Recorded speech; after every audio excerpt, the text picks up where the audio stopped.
Well, this is pretty special. Students at Crestwood Preparatory College have been capturing the stories of many veterans, especially from World War II, to ensure their stories will continue to live on to other generations.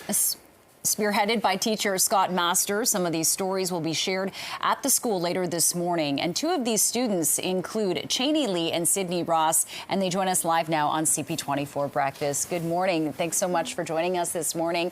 Sydney, I'll start with you. This project has really grown since its inception. I mean, there are hundreds and hundreds of stories that people can access online, and it's all from the voice of the veteran or a family member. Talk about what you've been working on and who you interviewed. Yeah, so through the project, I've interviewed around 20 veterans, and I've only been in the project for around a year, so that's quite a bit. And I've interviewed people from various different industries in different wars over time. So I've interviewed people in the Navy, in the Air Force, maybe they were just working in factories or just civilians, and I got to talk to all of them. They also might not only have been through like World War II, they could have been in the Korean War, maybe they fought in Afghanistan. They get to see many different perspectives throughout the project. And Cheney, what have you learned from the interviews that you've conducted and also from the other interviews that have been conducted by your other members of the group here? So same with Sydney. I've done close to 20 interviews now, and I joined last year for the oral history project. I've learned that all these stories are so diverse and that we have so much to learn from them. Most of these veterans were my age, close to my age when they were in war, and we can learn so much from them, and we can educate ourselves really on the topic of war and the topic of the history that we've gone through in Canada. And Sydney, out of the 20 or so people who you've interviewed, which story kind of stuck out to you the most that really resonated with you, that you remember, that you can kind of share with us a bit?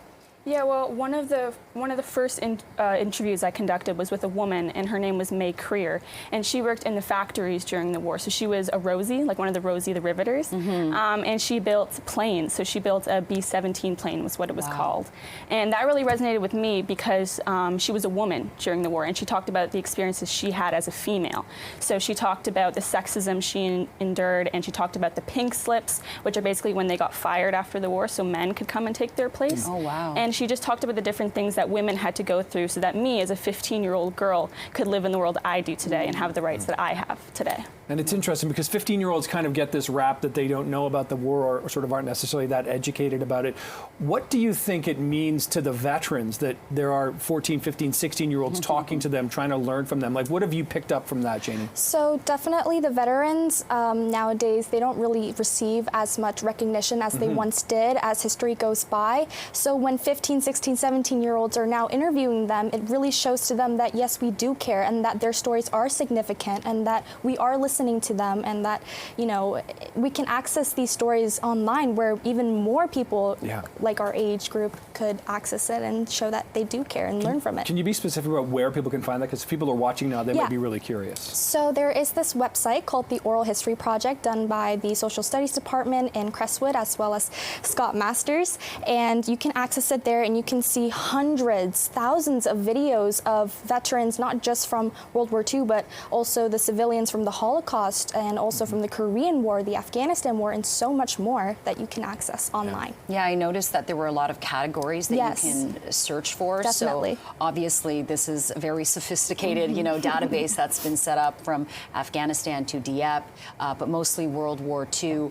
And in terms of collecting the footage, and I noticed that it's edited very well online. What part do you guys have in that? Do you just do the interview, or you are also responsible for writing some of the captions, putting the photos up, doing some of the editing? So when we do an interview, we typically just interview the veterans, but they are students that Mr. Masters will call upon to edit the videos. Oh, wow. So they're actually edited by students. The students will put the videos together, and the pictures are provided by Mr. Masters, but the students will put them together and they will help upload them online. Do you feel more connected to that generation after doing this work? Definitely. I don't have any relatives who lived through that time period directly. So hearing from this, I got an entirely different perspective than I got when I was just reading a textbook. And I got a lot of a more personal connection to understand how people were really affected during this time period. Okay, well, thank you so much, Cheney and Sydney, grade 10 students at Crestwood Preparatory College, for joining us this morning and sharing your work on the Oral History Project. Appreciate your time. Thank you so much. much. It's amazing work you've done.